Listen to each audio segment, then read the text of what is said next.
Mama P's here. I'm a mother of 10, and because of that, a lot of people have asked me to make some videos of my tips and tricks that I have learned about how to take care of kids throughout the years. I'm gonna start with some advice about clothes. After 10 children and 20 years of raising kids and going through these sizes over and over again, and then saving the sizes in a bin in my garage so that I can use them for my next baby, if I have a next baby. And yes, I never know when I'm going to have a next baby. So let's answer the question, how do I know when it's time to change the size of clothes that my baby is wearing or my child is wearing? And the answer is you have to kind of look for the signs. The reason that you want to be proficient at recognizing these signs is so that you don't waste money getting new clothes that may not fit them anyway. I can't tell you how many times I have thought, oh, my baby needs new socks, I'm gonna go buy new socks the next size up, and then come to find out that the next size up was actually not the next size up, it was actually the size that I was in, and then I found myself having these extra socks that I didn't need. So first we're gonna talk about what are the signs that your child needs to have a new size or a next size up clothing. And then we're going to talk about what is the next size, how to tell if you're getting the right size. The first big indicator is, can you easily get them into the clothes? And if you can't, it's probably because the clothing is too tight. Sometimes it's because of a defect in the clothes or just because of the type of clothing that you're putting them in, and that's okay. That's not what I'm talking about. I'm talking about you have a regular occurrence where, gosh, this fit you yesterday, maybe it doesn't fit you today, and it's tight around their arms, tight around their chest, a little too small for the head to go through. Are the clothes tight, and does it happen often? The second indicator that you want to look for is, where do the clothes fit to? Are they riding up on the wrist? Are they riding up on the legs? Some of my children were so tall, but they were so skinny that I couldn't tell that they needed a new size because they just simply didn't ever really grow out of their clothes widthwise. They would grow out of them lengthwise.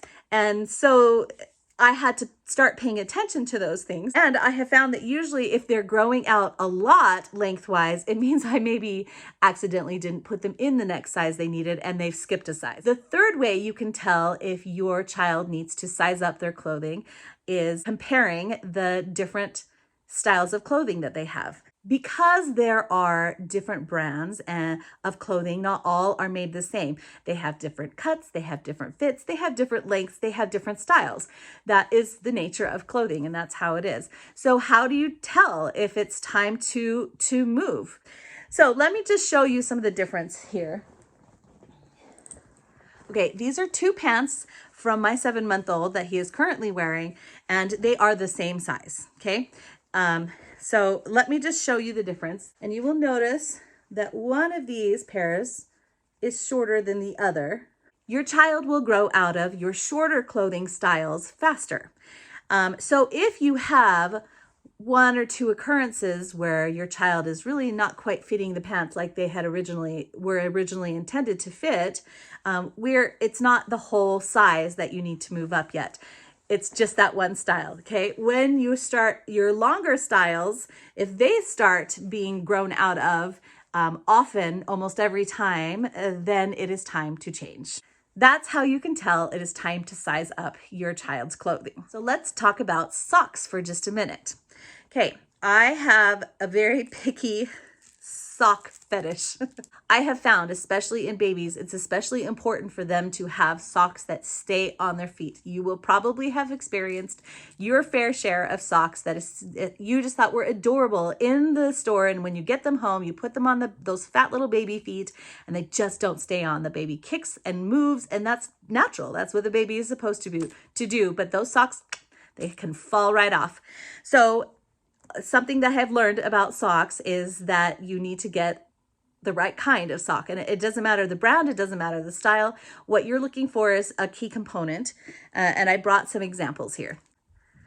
This has a toe and a heel and an elastic that's a pretty sturdy elastic around the ankle. Okay, now I have noticed between these three socks, this one will stay on the best. And this one stays on the worst. And this one is a sometimes socks.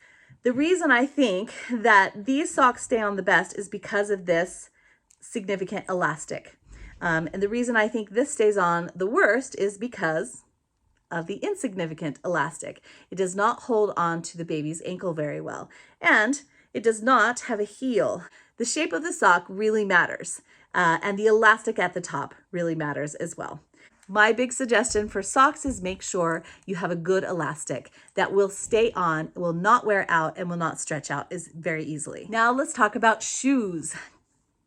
Specifically, we're going to talk about baby shoes. When my babies are really little, they do not keep shoes on well, especially shoes like this that have the hard bottom. Even if they're kind of a softer bottom, even if they're super cute, they just do not stay on my child. When my children are super small, I do not use shoes. I will use these sometimes because they kind of act like a slipper. They have a very soft sole. They have something that fits around their little ankles, kind of like a sock does. I have used some that are similar to this that will wrap around and then Velcro. That's fine. But the holding of the shoe onto the baby's foot needs to happen at the top of the arch, not at the bottom of here's where the toe is, here's the top of the arch where the ankle is. The strap or whatever needs to fit here as to hold it snug to the ankle. If it can't do that, it will not stay on the baby's foot. So that's why I use slippers or these soft sole shoes when they're younger, or I just keep them in socks, depending on the time of year that they're born. When they get a little bit older and they start to be interested in crawling or moving around or even rolling on the ground, I will keep using my soft sole shoes like these with my elastic. I love the ones with the Velcro too. But I also use these, which also will Velcro across the top of the arch and will hold it to the ankle. Another thing that I think makes a good baby shoe especially is how easy it is to get in and out of the shoe. I don't like the ones that I have to tie and straight, and you can make them tight, but I just find they're way too much work for me. That baby is kicking me all the time. There's lots of other things that need done. I just don't have time. This one I like because it has a wide enough opening. I can pull that back. I stick the foot in.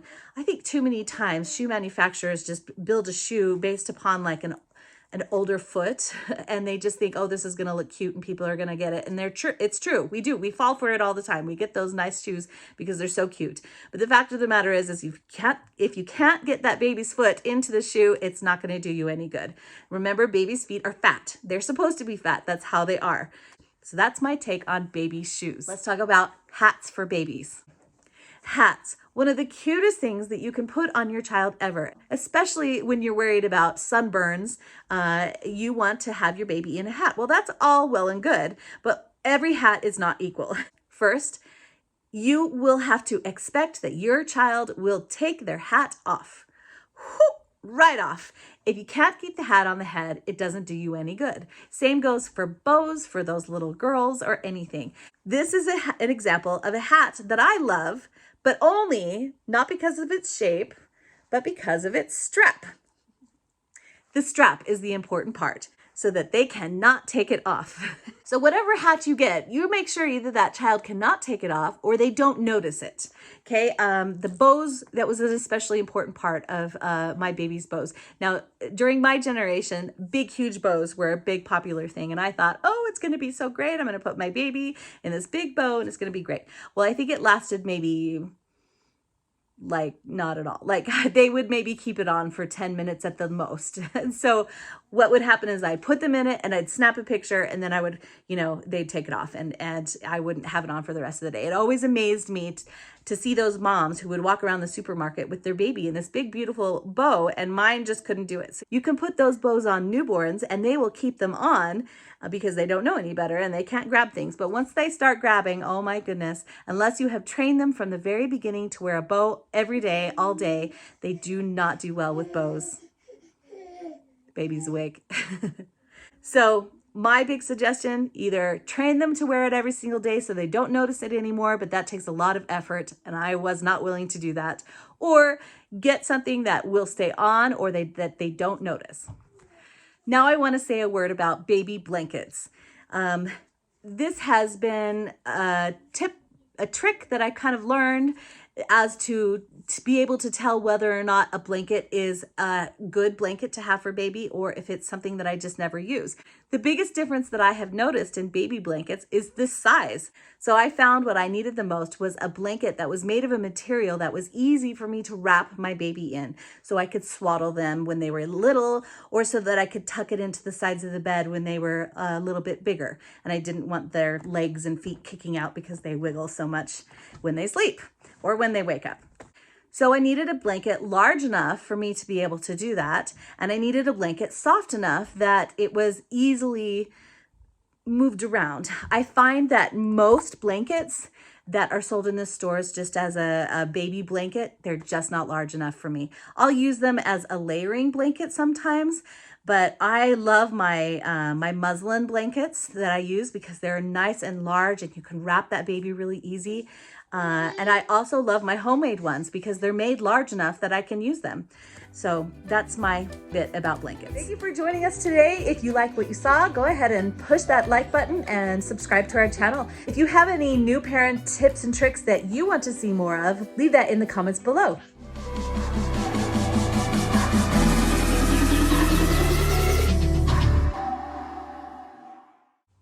Thank you.